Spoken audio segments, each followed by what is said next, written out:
राष्ट्रीय अध्यक्ष जो है ऋषि कपिल साहब हमारे साथ हैं। आज देखा जाए तो हजारों की भीड़ है सफाई कर्मचारियों की। किन मुद्दों को लेकर आज ये धरना प्रदर्शन? मुद्दे एक नहीं अनेकों दर्जनों भर मुद्दे हैं, सारे मुद्दे अभी तक पेंडिंग हैं। और आज एलजी साहब को ये कहने के लिए कर्मचारी आए हैं कि जो शासन और प्रशासन बात नहीं सुन रहा और वे केंद्र की सरकार ने इनको नियुक्त किया है, अपनी जिम्मेदारियों का निर्वहन करें और शासन प्रशासन को इस बात के लिए अवगत कराएं और ऑर्डर दें कि जो सफाई कर्मचारियों की लंबित पड़ी मांगे हैं जो सालों से पड़ी हुई हैं, क्योंकि जब चुनाव आता है तो भारतीय जनता पार्टी अनेकों वादे करती है, लोक लुभावन वादे करती है।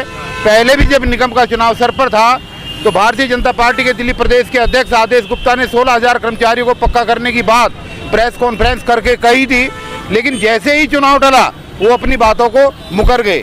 हाँ, और यही मुद्दा, एक मुद्दा नहीं, तमाम तरीके के मुद्दे हैं। जो लोग रिटायर हो रहे हैं उनको पैसा नहीं मिल रहा, कैशलेस मेडिकल की सुविधा नहीं है, कच्चे कर्मचारी पक्के नहीं हो रहे, लोगों को सही समय पर वेतन नहीं मिल रहा।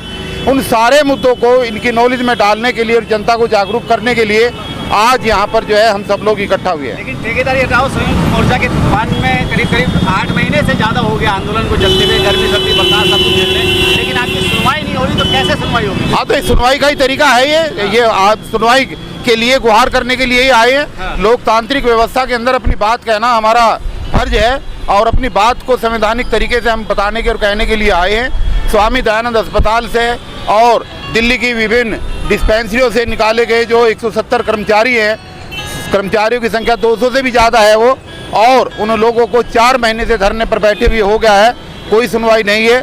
निगम के कमिश्नर साहब ने ये वादा किया था पिछली 30 तारीख को कि हम जल्दी इनको ड्यूटी पर लेंगे, लेकिन अभी तक जो है बजट आ जाने के बावजूद भी कोई कार्रवाई नहीं हुई।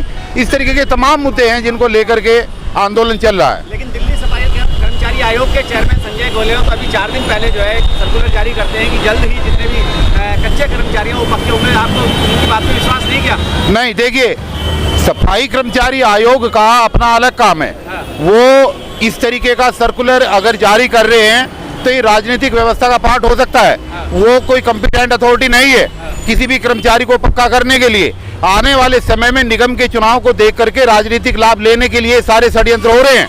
अदरवाइज सफाई कर्मचारी आयोग का जो दायित्व है वो कर्मचारियों के पक्के करने ना करने के आदेश देना नहीं है। सच्चाई तो ये कि उनके आदेश मैंडेटरी नहीं है और जो काम उनको करना चाहिए उनके कहीं से वो काम भी नहीं हो रहे।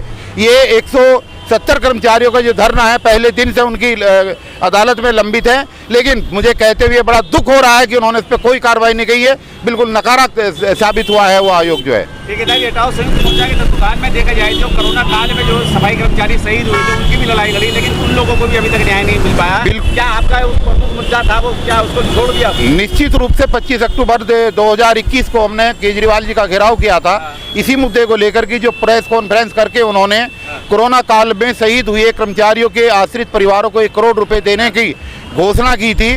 उस पर वो खरे नहीं उतरे हैं और मात्र 2 या 3 कर्मचारियों को पैसे देकर के वो फिर ठिठक गए हैं। उन्होंने भी स्वर्ण जाति के लोगों के घर घर जाकर के चेक बांटने का काम किया, लेकिन सफाई कर्मचारी जो शहीद हुए थे उनको उन्होंने भी राहत नहीं दी है।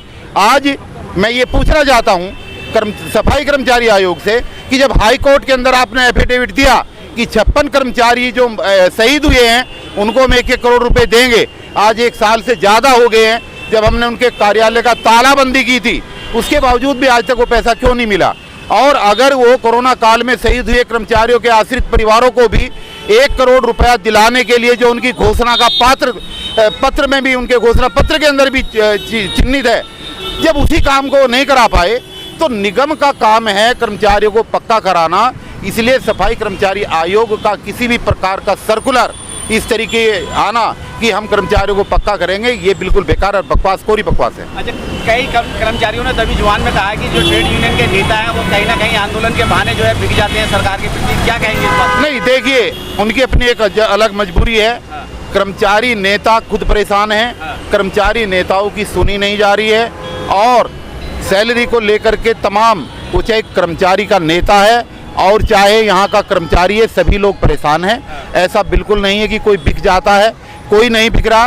कर्मचारी नेता अपना ठीक तरीके से काम कर रहे हैं, अपना प्रयास कर रहे हैं, लेकिन निगम में बैठी केंद्र की सरकार बिल्कुल लापरवाह हो रही है, तानाशाही अपना रही है, हिटलरशाही अपना रही है और सरकार को गिराने के लिए, एमएलए को खरीदने के लिए, एमपीओ को खरीदने के लिए उनके पास पैसा है, लेकिन गरीब कर्मचारी को, सफाई कर्मचारी को, वाल्मीकि समाज के कर्मचारी को सही समय पर सही वेतन देने के लिए उनके पास पैसा नहीं है। ये शर्म की बात है नरेंद्र मोदी के लिए। और जो आने वाले 15 अगस्त में जो 75वां अमृत महोत्सव वो मना रहे हैं, ये सिर्फ एक ड्रामा है, ये सिर्फ एक दिखावा है।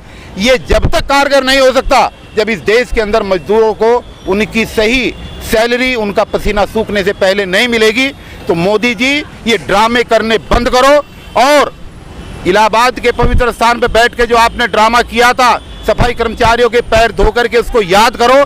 अगर वास्तव में इस देश के अंदर समरसता लानी है और सबका विश्वास और सबके विकास की बात आपको करनी है तो 75वें अमृत महोत्सव के दौरान इस बात की घोषणा करें कि देश के तमाम सफाई कर्मचारियों को न्याय मिलेगा, उनकी सही समय पर सैलरी मिलेगी, उनको पक्का किया जाएगा, उनको मेडिकल कैशलेस सुविधा मिलेगी, रिटायर होने के बाद में उनको सभी लाभांश मिलेंगे।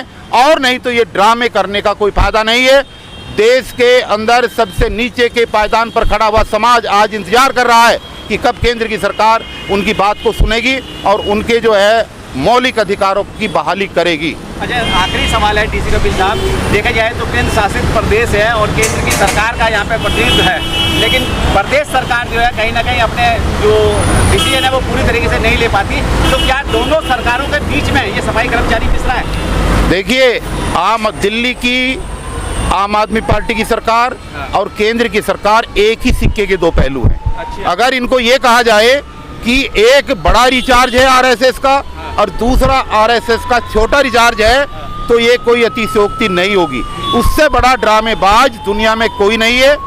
2013, 2015 और 2020 का जो घोषणा पत्र है, देखिए कोरोना इस देश के अंदर 2021 में आया, लेकिन जब 2020 के और 2015 के घोषणा पत्र के अंदर केजरीवाल जी ने ये वादा किया था कि सफाई कर्मचारी की अगर ड्यूटी के दौरान अगर मृत्यु हो जाती है तो उसके परिवार को 1 करोड़ रुपया दिया जाएगा। उस समय घोषणा के समय और घोषणा पत्र बनाने के समय तो कोरोना भी नहीं था, तो 1 करोड़ रुपया आज कर्मचारी को क्यों नहीं दिया जा रहा? उसने देश के सामने वादा किया था कि मैं भ्रष्टाचार को खत्म करूंगा।